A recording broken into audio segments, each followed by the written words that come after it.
Yeah, so I picked this article that came out today in the Green Market Report about Earl Blumenauer, who's been a longtime proponent of cannabis out of Oregon. He indicated he's not going to run for re-election, and in his sort of farewell tour, he's taking shots directly at politicians because he's fed up and he wants to see cannabis become legalized. He's a huge friend of our industry. And so the headline says, "Could marijuana help Biden keep the White House? Blumenauer thinks so." This is a really interesting article. In an exit interview of sorts, longtime Oregon Congressman and cannabis champion Earl Blumenauer strongly implied that if Biden re-election campaign were smart, it would wrap both arms around the marijuana legalization ballot measure in Florida. Blumenauer, who founded the Congressional Cannabis Caucus in 2017 and has reliably been a champion of reform in D.C., announced last year he wouldn't seek re-election and is one of the people that is pushing for the rescheduling of cannabis and has been doing that for years. So the article goes on to say, if I were Joe Biden trying to get right with young voters, particularly with young voters of color, and to atone for being on the wrong side of the failed war on drugs, this is the issue to champion. In almost every state where cannabis legalization has been on the ballot, it passes overwhelmingly, often outperforming the same politicians who are reluctant to embrace it. There is no longer any risk for embracing cannabis legalization. To the contrary, Joe Biden himself owes his 2020 victory in Arizona to the young voters who turned out en masse for the ballot measure to legalize cannabis. That resulted in a 30,000 vote margin of victory for Biden in Arizona, Blumenauer asserted. The reason that Democrats control the Senate can be attributed to U.S. Senator John Fetterman's, he's Pennsylvania, longtime advocacy for legalization. There is no doubt in my mind that that was the source of his very narrow margin that resulted in being elected to the Senate, making Chuck Schumer majority leader. Blumenauer went further to say he believes the elections of John Ossoff and Raphael Warnock in Georgia, which gave Democrats a slim majority in the Senate, was due to the fact that neither candidate scorned marijuana.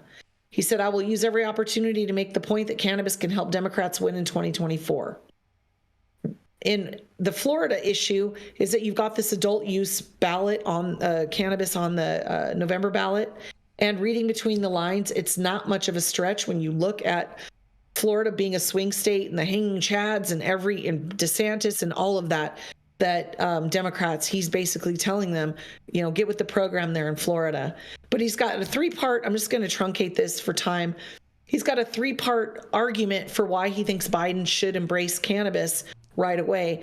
And number one, he says it's low-hanging fruit politically, and that because Governor Ron DeSantis is a opponent of marijuana, he thinks that if Biden were to go on the offensive and go pro-cannabis in Florida, he's, taking on something that's actually going to help Floridians. Second of all, he's saying that in that state, that's a big swing state. And if he could win that state based on the fact that there is a cannabis legalization ballot, historically, that's proven successful for the Democrats. And then the last thing is he's saying it used to be historically dicey to propose the legalization of cannabis. Now it's been proven to lift campaigns up. So he's saying there's no reason for them not to do it. And he's telling them, get with the program. Well. Jamie, I agree with a lot of the things that you said in this whole story. I agree with a lot of them. It is true that elections, when cannabis is involved, do tend to sway towards Democrats. That is 100% true. But the fact that they think that Joe Biden has a chance of winning Florida is just batshit crazy to me. There is absolutely no way Joe Biden could win the state of Florida. I don't think there's any mathematical equation that could do that. Let me jump in because I love to disagree. I don't know that Joe Biden has to win Florida. I just know that there needs to be enough people in Florida who are afraid of a second Trump term who might vote for any alternative. And so Trump keeps running his mouth. I think Americans are more scared of Joe Biden than they are of Trump. Well, that's the debate of the day, right? Mm-hmm. But Trump keeps saying a lot of stuff that I continue to think alienates not just voters based on position, but also based on persona and decorum, which doesn't seem to be his forte. So I think there are many voters, and we always talk about those swing voters. If I was a swing voter, I would be watching the way in which Trump hasn't acted very presidential before, during, or after being a president. And, the trip to a McDonald's doesn't make him an everyman guy, right? And so, I just think that Biden doesn't have to win so much as he can be the default. I think a lot of people will vote for Biden just because it's a vote against Trump. The other thing that I think is really interesting about what this politician is saying is everything he's saying, I agree with. The problem for me is he should be saying this to Biden, not to the press, right? Mm-hmm. We don't need to hear that that's your thoughts. Biden needs to hear that that's your thoughts. And Biden hasn't made good on his promises around cannabis reform and has done this incredibly manipulative victory lap with him and Kamala around the modest policy reforms that they've done, and it's disingenuous. And if I am a voter where this is a policy position that matters to me, and I watch somebody gaslighting me into taking a victory lap before they've done much, and they're modest little incremental things, it reeks of bullshit. And I think that the American public understands bullshit. And if Biden wanted to do something, Biden has had a lot of time to do something. He's had a lot of strategists who have probably been in his ear saying, you could take a stand and help differentiate yourself. I think there are only 3 issues that are really going to matter to the American public when it comes to this next election. Cannabis could be one of them. Women's right to reproductive choices between them and their doctor is, in my opinion, the single greatest issue on the ballot this next election. There's the economy, stupid. And that's those things that if Biden can get on track and maybe punch back a little bit, like, yes, it's great to be presidential, and I'm not angry at you for stuttering, but you get hit below the belt so much that if you don't start hitting back a little bit, that sort of statesman approach of trying to rise above the fray, I think people want to see that he's a fighter and he's got some moxie. Because when people say they like Trump, that's what they say they like about him. Mm-hmm. That's fair.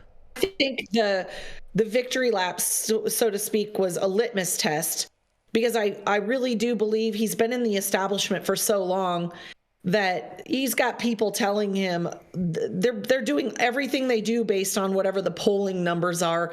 I don't think he took a victory lap because he really gives a shit about cannabis. I think everything is politics. Yeah, he's just gaslighting and the all the reality is Trump, I hate to say it, I can't stand the guy, but I think he's going to win. Yep. I think he's going to win. And I hope you're right, Yarrow. I hope people are going to vote for anything but Trump, but I just don't. I think if anything, to me, the fact that Trump went out and sold Bibles, if you are somebody who cares about saving people's souls, you give them the fucking Bible. You don't sell it to them. And it's super offensive that he did that. But his Christian right followers bought their Bibles. Everything that happens with him blows my mind. I thought it was fantastic. And I just think you can't underestimate the stupidity of sheeple. I think he's a marketing genius that he could even get people to buy Bibles. I thought that was fantastic. I was like, good for him. But I operate out of a capitalistic mindset, so maybe that's why I like it. I remember when you go to raves and they'd sell you a bottle of water for $20. And I used to be like, oh man, bro. That was also criminal, Jason. And I threw raves. The only other thing I've ever done except cannabis and real estate is I was a rave promoter for years.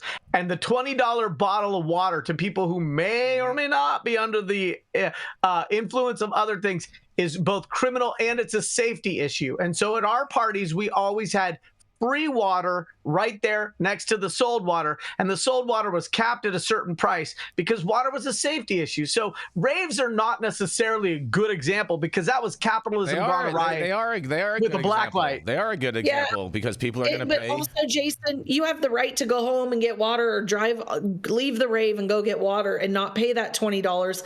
But no one's going to do that. No one's going to do that. Right? They're all yeah, they're all in their whole thing. You know what I mean? Yeah, and so I mean, I agree with you. I think the person offering the bottles for $20, the person on the other end of that transaction has a choice. They're just not. But I love that part of your heart, Yarrow, where you're giving water away for free, and it is a safety issue because people are on drugs at raves. I mean, we don't have to dance around that. They are. Oh, they're dancing but around going back too. to like, this is my thing. In Europe, everyone kept saying to me, oh my God, are we going to have Trump again? Are we going to have Trump again? The Europeans are dreading this. And they all believe he's going to win also. And they're like, can't your country come up with two better candidates than these two guys? Like, They can't. What's going on over there? But the reality is nobody wants to be president unless they're. I think the people that we need to be president will never be president because it becomes a circus. Your whole life becomes a circus. And I think Biden's greatest contribution to the Democratic Party might have been not running this time. That would have been, but the Democratic Party way isn't allowing for that to happen. New blood. If there had been somebody much younger, much differentiated, with some North Stars in their moral compass, and they had some things they cared about, and to hell with the polling numbers. I mean, there's just not enough. There are differences, but Biden sat on the sidelines and took that sabbatical for that one term, and then no one wants to run 2 times. Like, he's not young. Trump's not young. There were a lot of good people in the Democratic Party that would have been better contenders. And I would say the same thing about the Republican Party, too. There's some young up-and-comers there, feisty, trying to make a name. I mean, God, I'd take Rubio over Trump. Little Marco, huh? I mean, I don't want Trump. I don't want either one of them. I don't. We got to do better. I can't. We got to do better. Oh, man. Trump.